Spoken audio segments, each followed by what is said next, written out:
누가 저보고 그 목사님은 그 설교의 주안점을 어디다 두십니까? 무엇이 목사님 설교의 강조점입니까? 이렇게 물으신다면 아마 두 갈래로 답을 드릴 것 같아요. 제 설교의 주안점은 첫째로 그 하나님을 제대로 알고 믿자는 거예요.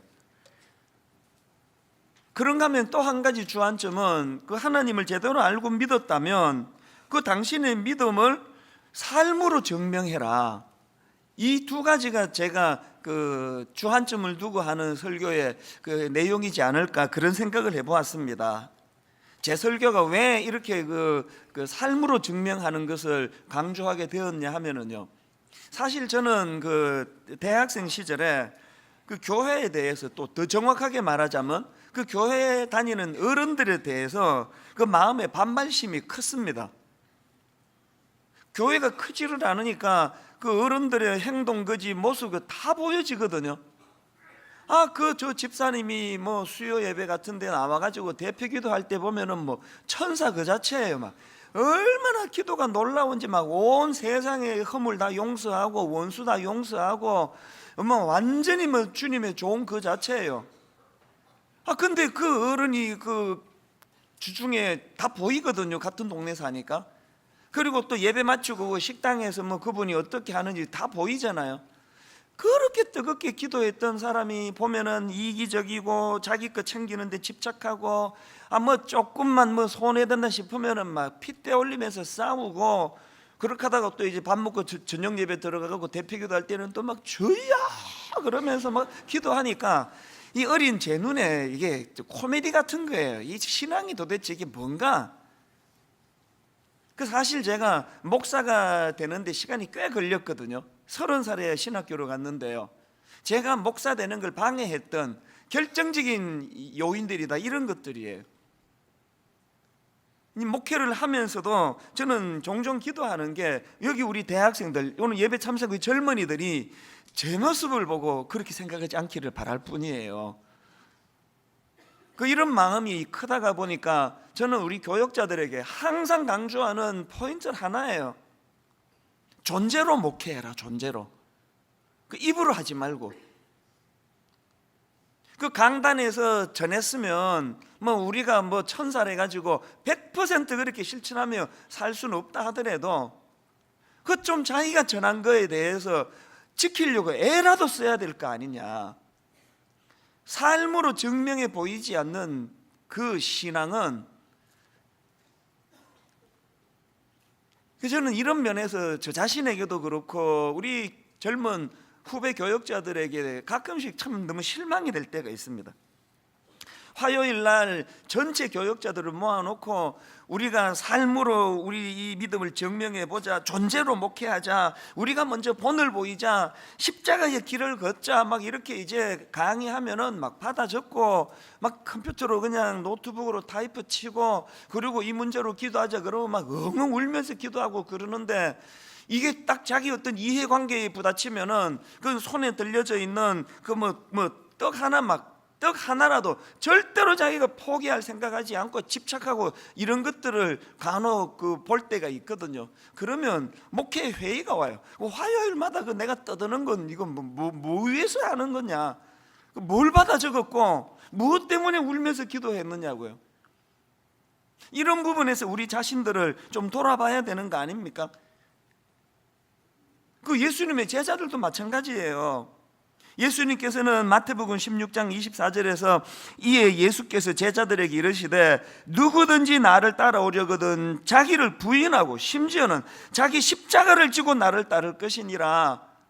3년 내내 예수님이 이 말씀을 선포하시고 당신이 친히 모범을 보여주시고 지금 십자가를 앞에 놓고 주님께서 고뇌하시는데, 마태복음 20장 20절에 보니까 그때에 세베대의 아들의 어머니가 그 아들들을 데리고 예수께 와서 절하며 무엇을 구하니, 뭘 구하느냐 보니까 21절 예수께서 이르시되 무엇을 원하느냐 이르되 나의 이 두 아들을 주의 나라에서 하나는 주의 우편에 하나는 주의 좌편에 앉게 명하소서. 청탁하러 온 거예요, 엄마가. 이 엄마는 그 제자 훈련도 안 받고 그래가지고 그냥 미숙해서 그렇다 치고, 그 아들들은 뭐예요?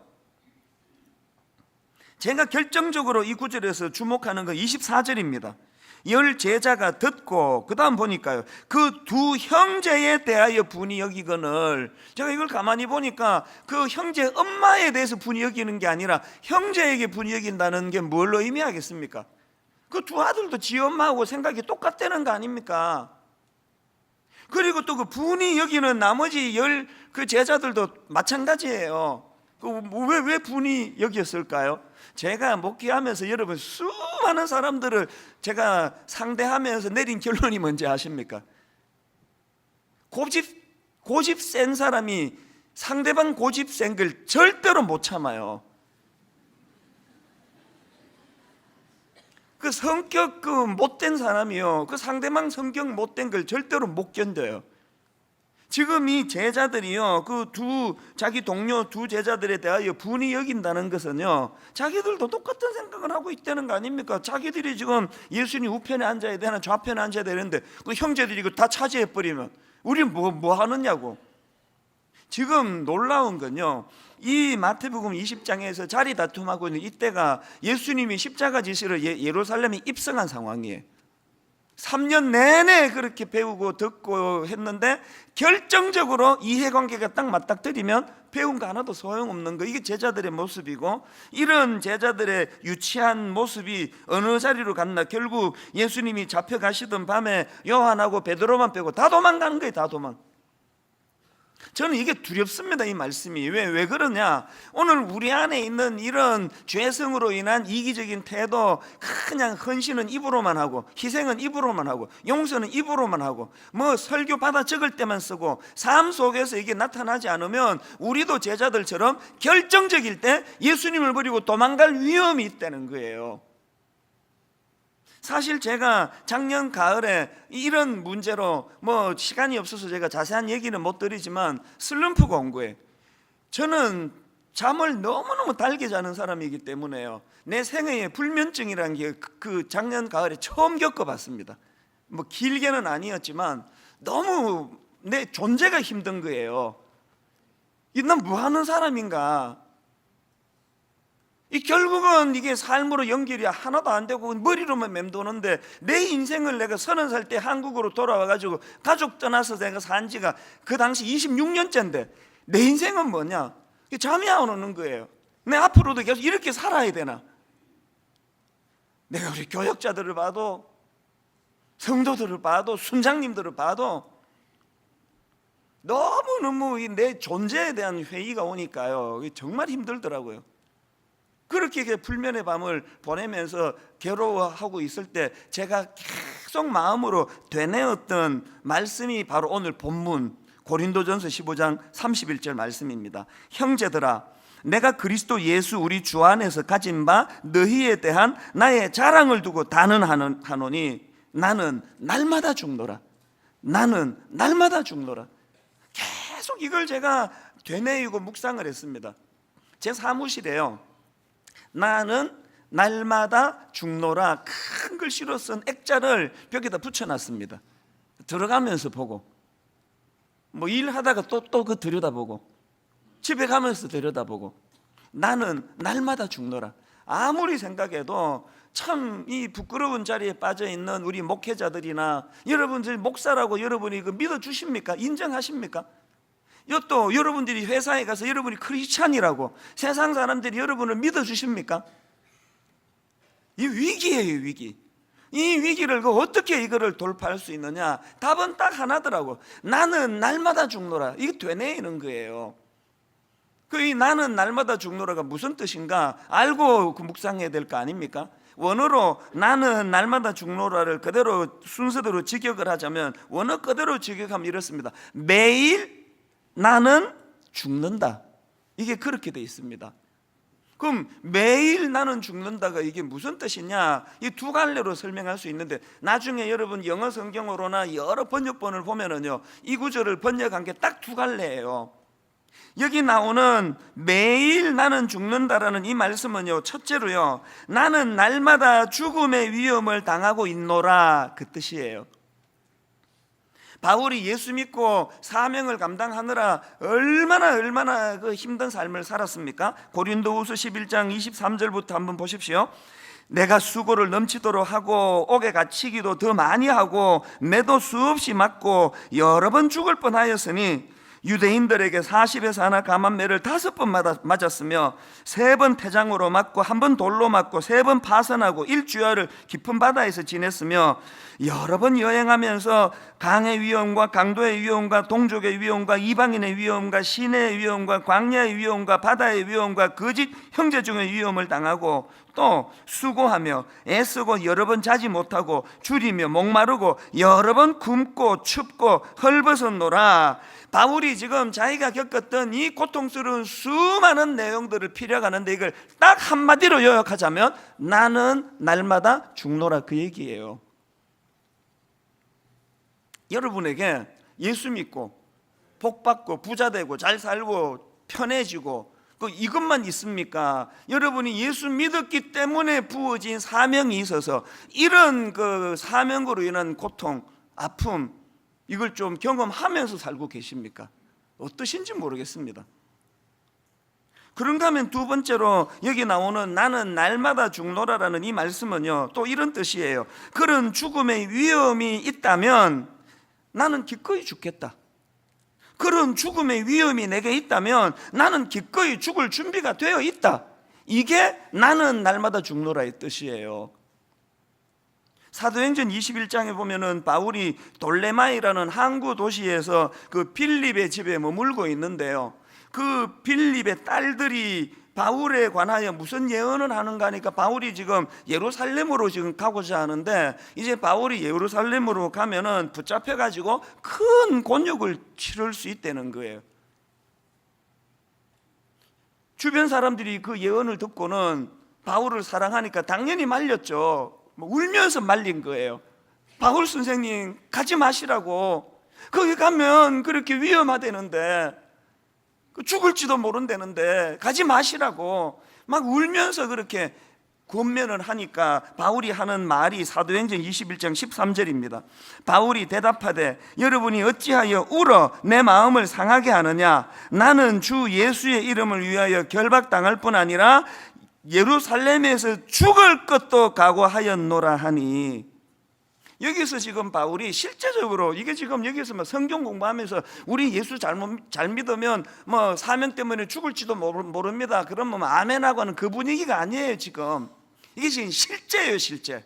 그 실제적인 현실에서 주변에서 다 가지 말라고 말릴 때 나는 가야 되겠노라고 하면서, 나는 예수님 이름 때문에 결박당하는 그 정도가 아니라 예루살렘에서 죽을 것도 각오하였노라. 이걸 한마디로 줄이면 나는 날마다 죽노라예요.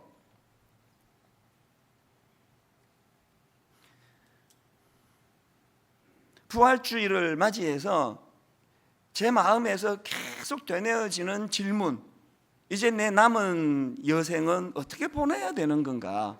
또 신앙생활하는 우리 성도님들이 인생의 골로 삼아야 되는 인생의 목표는 무엇이어야 하느냐, 이런 것들을 묵상을 하면 반드시 떠오르는 게 이거예요. 나는 날마다 죽노라. 저는 오늘 이런 의미에서 우리가 크리스천으로서 제대로 된 삶을 살기 위해서 성령님의 은혜를 구하면서 행해야 될 두 가지 실천 사항이 있다는 걸 말씀드리고 싶은데요, 첫째가 뭐냐? 여러분, 우리도 바울처럼 나는 날마다 죽노라, 이거 선포해야 한다는 거예요.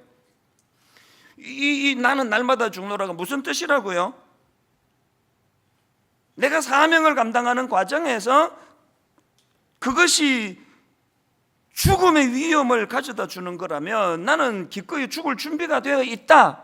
이게 나는 날마다 죽노라, 그 뜻인데 왜 이런 위험한 선포를 해야 됩니까? 왜 해야 되느냐고요? 대답은 아주 간단합니다. 우리 주인 되시는 주님이 그것을 요구하시기 때문이에요. 앞에서 읽어드렸잖아요. 마태복음 16장 24절. 이에 예수께서 제자들에게 이르시되 누구든지 나를 따라오려거든 자기를 부인하고 자기 십자가를 지고 나를 따를 것이니라. 긴 설명 필요 없습니다. 우리 주인 대신 날 구원해 주신, 십자가로 내 생명을 건져 주신 예수님이 이걸 원하세요. 그 무슨 말이 그렇게 필요 없는 거 아닙니까? 그런가 하면은 그럼 예수님은 왜 그런 걸 우리에게 요구하시느냐? 바로 그 다음 25절에서 설명하십니다. 누구든지 제 목숨을 구원하고자 하면 잃을 것이요 누구든지 나를 위하여 제 목숨을 잃으면 찾으리라. 이 말씀의 의미가 뭔지를 살면서 경험하는 그게 신앙생활이에요. 그게 그 요한복음 1장에 보면은 그 사람들이 이제 세례 요한에 와가지고 네 정체가 뭐냐? 너 메시아냐? 그렇게 이 세례 요한에게 묻는 장면이 나오는데요. 그랬더니 자기는 메시아가 아니라 그러면서 세례 요한이 하는 말이 요한복음 1장 23절입니다. 이르되 나는 선지자 이사야의 말과 같이 주의 길을 곧게 하라고 광야에서 외치는 자의 소리로라 하니라. 저는 이 말씀을 묵상하다가 한 1, 2년이나 됐습니다. 이 말씀은 저에게 굉장한 묵상 중에 하나예요. 이 세례 요한이 자기 보고 그 소리라 그랬거든. 난 광야의 소리라, 이게 뭘 의미하는가? 그 제가 이 말씀을 묵상하면서 저도 요즘에 하나님, 저도 광야의 소리입니다, 이렇게 이제 고백을 해요. 이 소리론, 내 인생에서 저는 광야의 소리가 되는 게 이제 목표거든요. 저도요. 이 소리가 뭐냐 하니까요, 주인인 제가 지금 성대를 울려서 내 뇌에서 작동되는 생각을 여러분에게 지금 전하고 있습니다. 이게 소리예요. 그래서 저는 이 성대를 울려서 내 머리의 생각을 여러분에게 전할 때 소리가 여러분 귀에 들려서 제가 의도하는 바가 전달이 되거든요. 그런데 광야의 소리라고 할 때 이 소리의 문제가 뭐냐? 지금 저희가 옆에 체육관에서도 예배를 같이 드리지 않습니까? 처음에 저 체육관에서 예배 드릴 때요, 에코가 나가지고 굉장히 힘들었습니다. 이 체육관이니까 이 방음 시설이 안 돼가지고요, 막 소리가 막 계속 울리니까 귀에 잘 안 들어오는 거예요. 막 울려가지고. 그래서 우리 교회 그 방송 전문가들 실력이 대단합니다. 돈 얼마 들이지 않고 천으로 커튼, 그 체육관에다가 커튼 설치하고 천장에다 이렇게 천으로 이제 이렇게 그 물결 모양을 해놓은 게 다 그 소리 때문이에요. 에코를 잡으려고. 그 제가 그 과정에서 가만히 보니까 체육관에서 저 소리가 왜 문제냐 하니까 에코 때문인데요. 에코가 뭐냐 하니까 에코가 뭐예요? 에코는요, 이미 주인이 그 앞에서 자기를 사용해서 소리를 전했고 이미 자기 역할은 끝났습니다. 소리는 소리 없이 사라져야 돼요. 그 앞에 소리가 사라져야 그 다음 주인이 지금 말하고자 하는 메시지가 전해져야 되는데, 에코는 뭐냐? 자기 역할이 끝났는데도 안 없어지려고 하는 몸부림이, 그게 에코더라고요.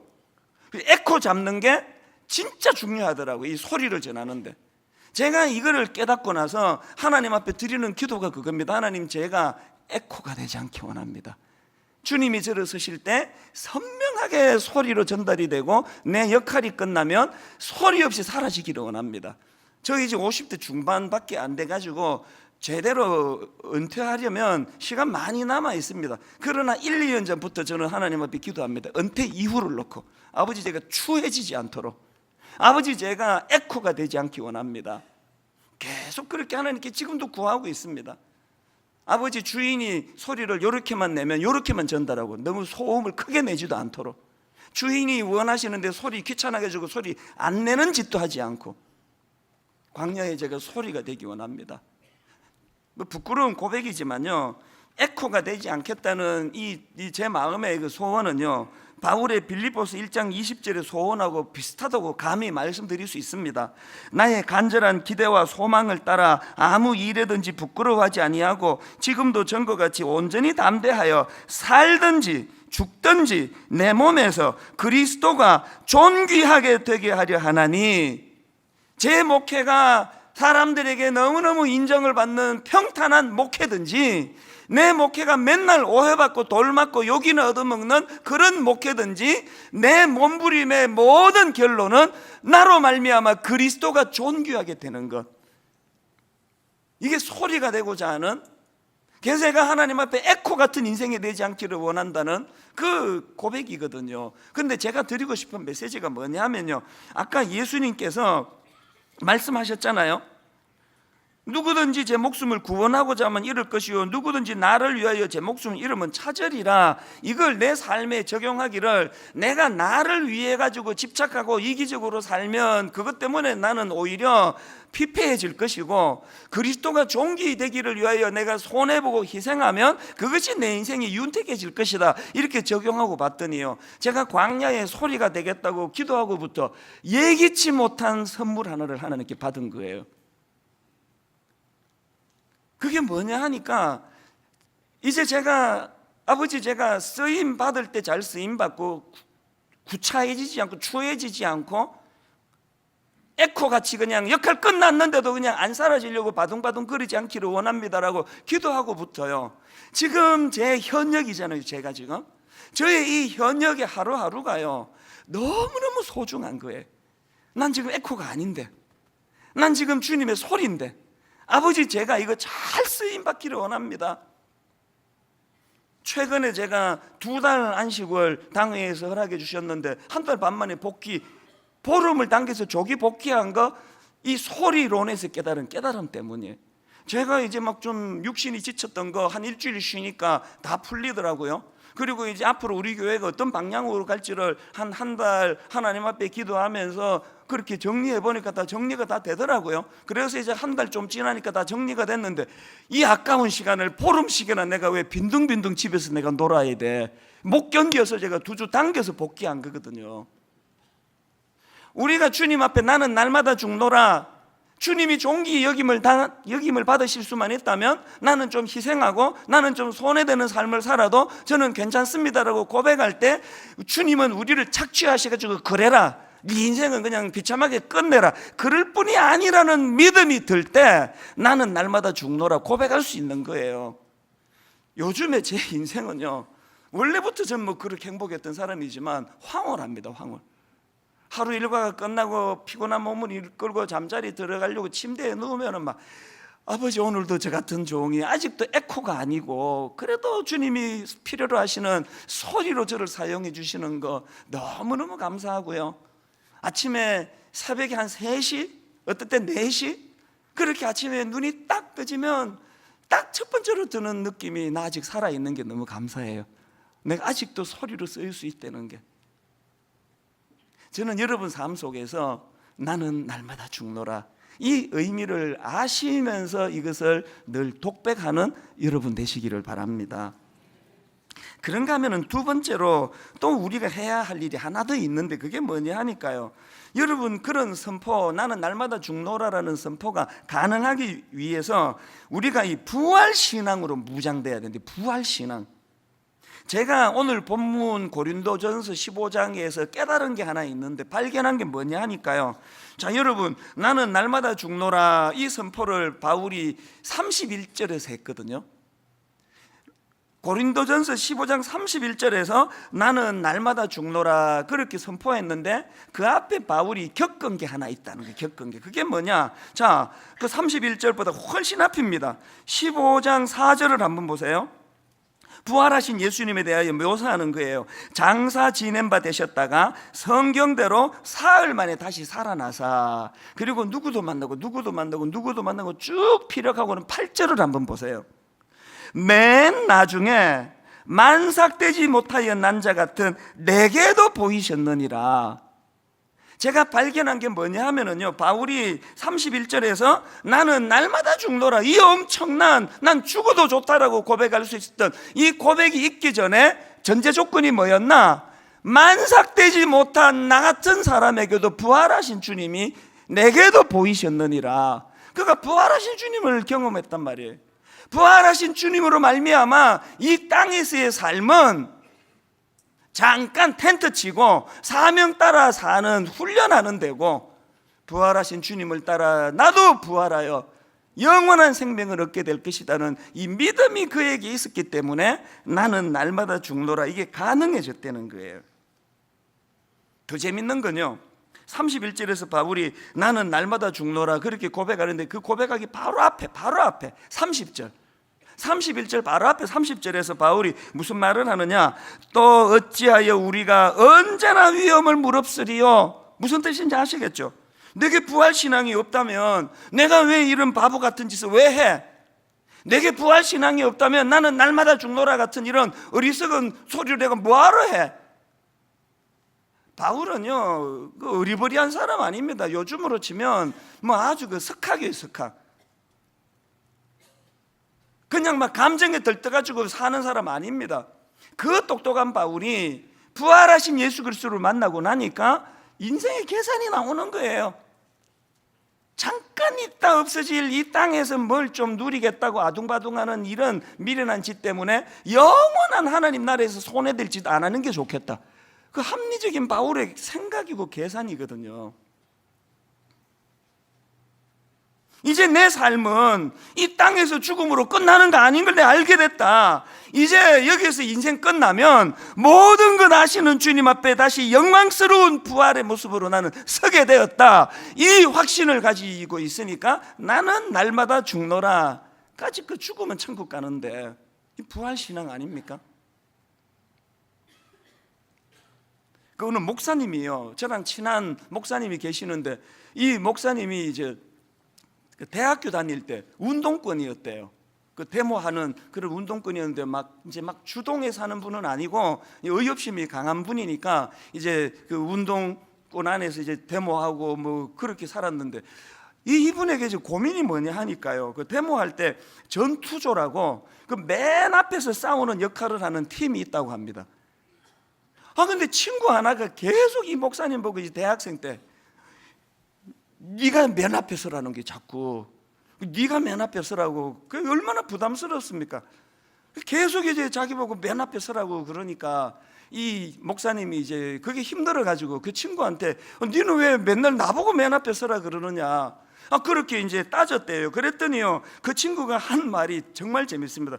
왜 넌 나보고 맨날 맨 앞에 서라고 그러냐 그랬더니 그 친구가 하는 말이, 임마 너는 죽어도 부활하잖아. 여러분 웃으셨지만요, 그 한마디가 이 목사님 인생에요 엄청난 영향을 미쳤다는 거예요. 우리가 세상 사람들에게 보여줘야 될 거 바로 이거 아닙니까? 우리가 아둥바둥하지 않고 막 위기를 만나고 막 죽을 것 같은 어려운 고비와 어려움이 있을 때 우리가 세상 사람들에게 보여줄 차별화가 이거 아닙니까? 임마 너는 죽어도 부활한다며. 근데 그렇게 그냥 막 죽을까 봐 두려워 부들부들 떠는 거 그거 모순 아니냐? 세상 사람들이 우리에게 하는 항변이 그거 아닐까요? 여러분 진짜 부활 신앙 갖고 계세요? 그럼 그렇게 사는 거 이상한 거 아닙니까? 그 목사님이 이제 또 이런 말도 하더라고요. 이분이 서울대 그 자연대 출신이에요. 여기 동창들이 이제 그 자연과학을 하던 사람인데 뭐 게다가 뭐 서울대학을 나왔으니까 뭐 얼마나 똑똑하겠냐고요. 자연과학을 하는 입장에서 죽은 예수님이 부활했다는 건 이건 있을 수 없는 일 아닙니까? 그래가지고 그 똑똑한 동창들이요, 동창 모임 같은 거 이제 뭐 어떻게 뭐 술 한 잔씩 할 때도 이제 목사님도 따라가가지고 자기는 이제 안주만 먹겠죠. 그렇게 이제 이야기하면 꼭 그 동창들이 하는 말이 있대요. 목소리 착 낮춰가지고요, 너 우리한테만 말해봐라. 사실은 니도 부활 그 안 믿지? 우리 다 그 직장인이라서 네 입장 잘 안다. 우리도 직장 다니잖아. 목사하니까 네 직장은 교회인데 그 교회에서 대놓고 뭐 난 부활 안 믿는다, 그건 과학적으로 말이 안 된다, 이렇게 말할 수 있는 입장을 난 너무 이해한다. 그러니까 우리한테만 말해라. 너 안 믿지? 계속 그렇게 묻는다는 거예요. 그 목사님이 사실 그게 참 난감하잖아요. 자기는 믿는데 그 어떻게 증명합니까? 그걸 다 아니라고 안 믿는다고 생각하는데. 여러분 고린도전서 15장에서의 바울의 딜레마가 그거예요. 바울이 15장 8절에서 부활하신 주님 만삭되지 못한 나 같은 것도 만나 주셨다고 그렇게 피력을 했는데 이걸 사람들에게 어떻게 증명하느냐고요. 안 믿는데 사람들이 에이 저 바울 저거 뻥친 거지, 저거 말도 안 된다고. 여러분 예수 그리스도가 부활하시면 믿으십니까? 그 어떻게 증명하셔요? 그거?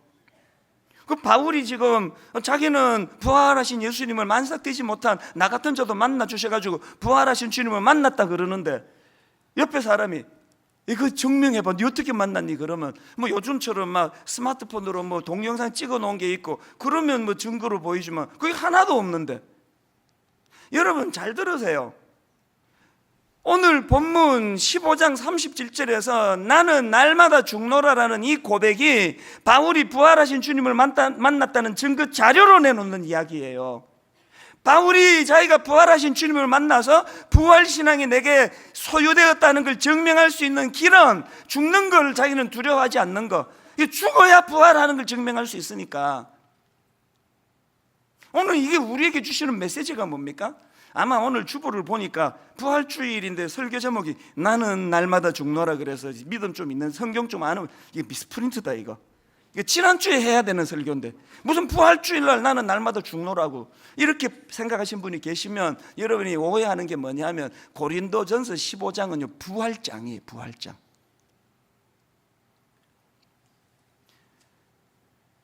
여러분이 예수 믿는다면, 여러분이 부활하신 주님을 진짜 믿는다면 그거 어떻게 증거합니까? 뭐로 증명해냅니까? 바울이 우리에게 보여주는 것처럼 우리가 증명할 한 가지 중요한 포인트가 그거 아니겠습니까? 세상 사람들과 좀 다르게 사는 거. 세상 사람들은 부활을 안 믿어요. 이 단계 끝이에요. 그러면 뭐 사기를 쳐서라도 난 뭐 그냥 눈에 눈물을 흘리게 해서라도 내가 이 땅에서 잘 살아야지. 그렇지 않습니까? 이 무리수를 두고 막 욕 얻어먹든지 말든지 돈에 집착하고 막 나이 들수록 뭐 노욕이 더 드는 거 아닙니까? 이제 인생 얼마 안 남았는데 하여튼 막 그냥 막 바람을 펴서라도 막 어떤 무슨 짓을 해서라도 난 내 행복을 내가 추구할 거야. 이렇게 세상 사람들이 아등바등 살아간다면 부활신앙을 가진 우리가 그들에게 나는 예수 믿는다는 사실을 증거할 수 있는 유일한 대안이 있다면 그들과 다르게 사는 거예요. 손해보고 희생하고 억울한 일 당해도 그거 별로 개의치 않고 심지어는 죽음이 내 앞에 어른어른거려도 그거에 대하여 세상 사람들과는 좀 차별화된 삶을 살아가는 거, 그렇게 넉넉하게 여유롭게 손해당하고 희생당하고 해도 별로 답답하지 않은 삶을 보여주는 거예요. 그래서 옆에 사람이 너는 어떻게 우리랑 이렇게 다르게 사니? 넌 어떻게 우리랑 이렇게 다르냐? 나 같으면 너 죽을 것 같은데. 그때 씩 웃으면서 한마디 하는 거예요. 그건 난 예수 믿잖아. 난 부활신앙이 있잖아. 부활신앙이. 이게 우리가 증명해내야 될 가슴이 아픈 건요, 영적인 침체 시대를 살아가는 저희들은요 말씀 전하는 목사를 위시해가지고 이걸 보여주는 걸 거의 찾아볼 수가 없었습니다. 말은 부활신앙이라 그러는데 이 땅은 잠깐 지나가는 텐트 치고 사는 세상이고 영원한 주님 나라에서 내가 살 거라고 말은 그렇게 하는데 이 땅밖에 없다고 생각하는 것보다 더 집착하고 손해 안 보려고 그러고 막 떡 하나라도 뺏길까 싶어가지고 막 부들부들 떨고. 지난 한 주간 그 특별 그 새벽 집회를 저희 교회에서 저녁마다 가졌거든요. 월요일부터 금요일까지 가졌는데요, 목요일 저녁에 좀 특별한 시간을 가졌습니다. 그 김상철 감독이라는 분이 만든 순교라는 제목의 영화가 있는데 그 영화 중에서 이제 한 40분짜리를 이제 허락을 받고 이거를 이제 발췌를 해서 보여줬습니다. 그게 뭐냐 하니까 여러분 그 2007년도에 있었던 아프간 단기 선교 사태 기억하시죠? 불행하게도 거기에서 2명의 그 젊은이 목사님 한 분, 인솔했던 목사님 한 분, 또 청년 한 분, 이렇게 두 사람이 목숨을 잃는 비극이 있었고 세상에서 엄청난 비난을 받았던 기억이 지금도 생생해요. 저도 잠을 이루지 못하면서 그때 참 가슴이 아팠던 기억이 나는데요, 그거를 가지고 이제 한 40분짜리 영화로 다루었는데 제가 그걸 지난 목요일날 함께 보면서 정말 신비로웠습니다. 그 순교한 두 사람 중에 그 형제는요, 아무도 가족이 교회를 안 다니는 사람이에요. 자기 혼자 믿었던 사람이에요. 자기 가족은 다 지금 지방에 있고요, 본인만 이제 뭐 직장 때문인지 이제 서울로 와가지고 수도권에 와서 지내는데요, 그 아버지는요 죽은 이 아들이 교회 다니는 그 자체를 몰랐대요. 그리고 또 그 아버지는요 죽은 이 아들이 아프간에 갔다는 사실도 몰랐대요. 뉴스를 보는데 자기 아들이 아프간에서 죽었다는 거예요. 여러분이 지금 그 아버지라면 뭐 어떤 반응을 보이겠습니까?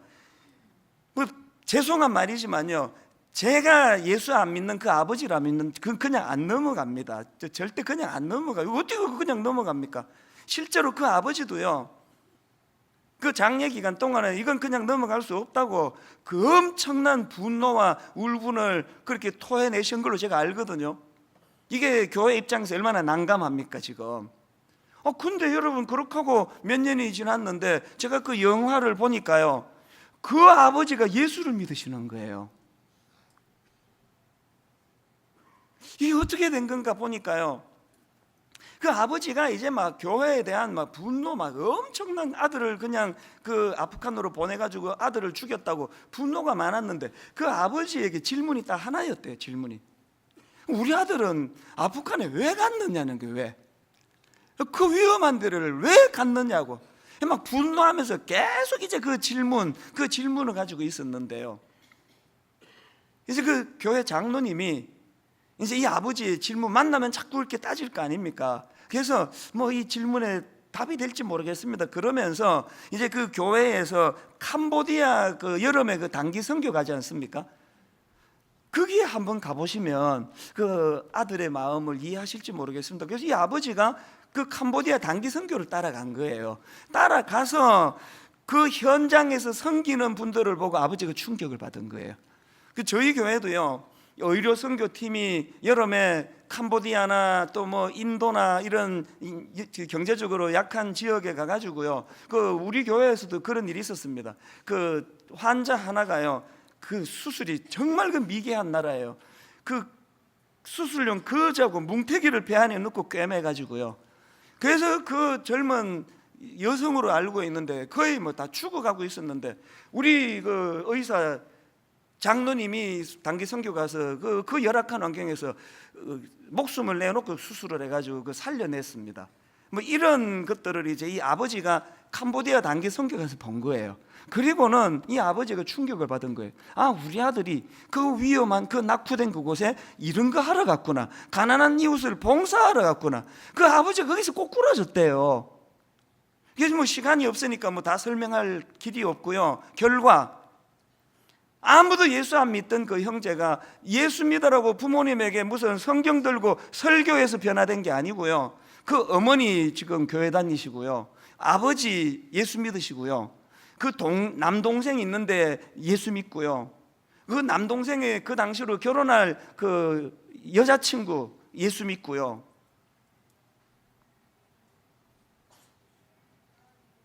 오늘 우리가 우리 삶 가운데 나는 날마다 죽노라, 내 삶 속에서, 그래서 내 삶 속에서 세상 사람들과는 좀 구별된, 세상 사람들과 좀 다른 이런 삶을 살아낼 때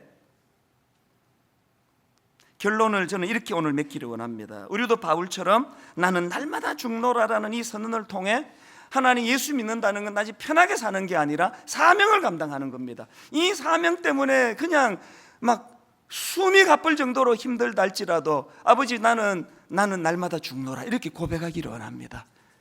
하나님, 내 삶 속에서 인생의 위기가 찾아올 때 이 땅으로 끝낼 것 같은 인생과는 좀 다른 삶을 살아내기 원합니다. 우리가 이 고백을 입술로 행하면서 은혜를 구할 때 성령님이 우리가 그렇게 실제로 살아낼 수 있도록 힘 주실 줄로 믿습니다.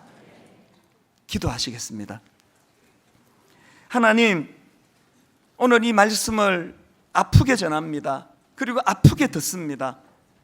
우리가 아버지 신앙인이라 그러면서 이 땅 밖에는 목숨이 없다고 생각하는 세상 사람들과 별 차이가 없이 살았던 거 부끄럽게 생각하고 고백합니다. 은혜를 구합니다. 불쌍히 여겨 주시옵소서. 오늘 이 말씀이 우리 삶에 한 가지 중요한 가이드가 되고 지침이 되도록 인도하여 주시옵소서. 이제 우리 사랑부 학생들과 학부모들과 교사들이 어우러져 주님께 아름다운 찬양을 올려드리려고 합니다. 아버지, 비록 장애를 갖고 있어서 몸은 불편하지만 아버지, 그 육신 안에 담겨있는 영혼이 너무나 아름다워서 찬양을 보고 듣는 자체가 은혜가 되도록 우리 안에 울림을 허락하여 주시옵소서.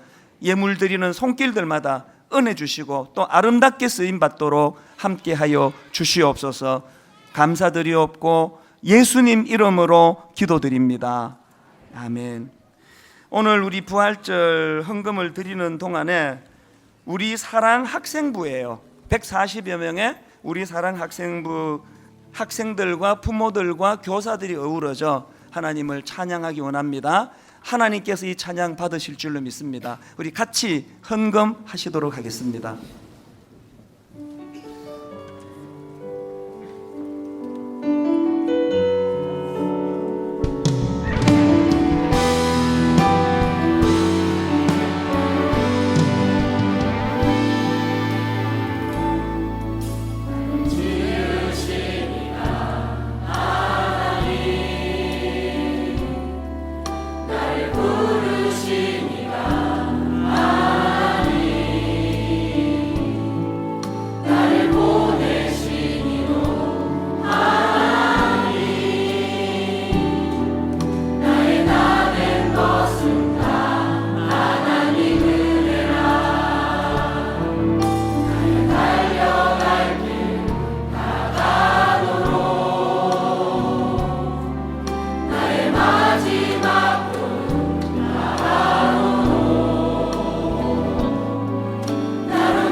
우리 다시 한 번 더 큰 박수로 축복하면서 격려를 보내드립니다.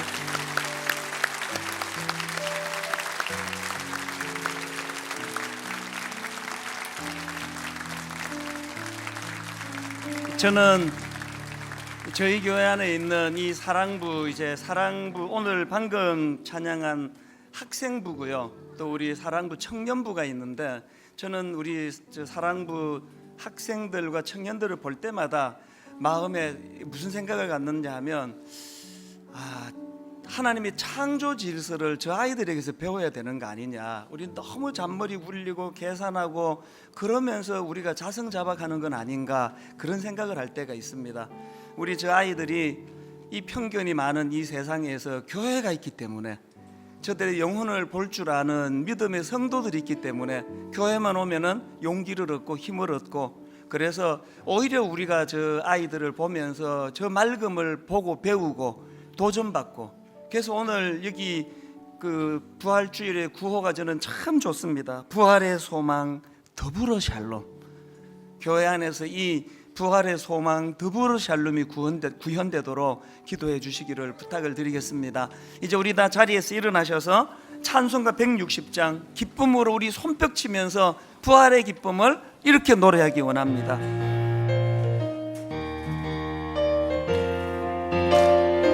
무덤에 머물러 예수 내 구주 새벽 기다렸네 예수 내 주 원수를 다 이기고 무덤에서 살아나셨네. 어둠을 이기시고 나와서 성도 함께 길이 다스리시네. 사셨네 예수 다시 사셨네.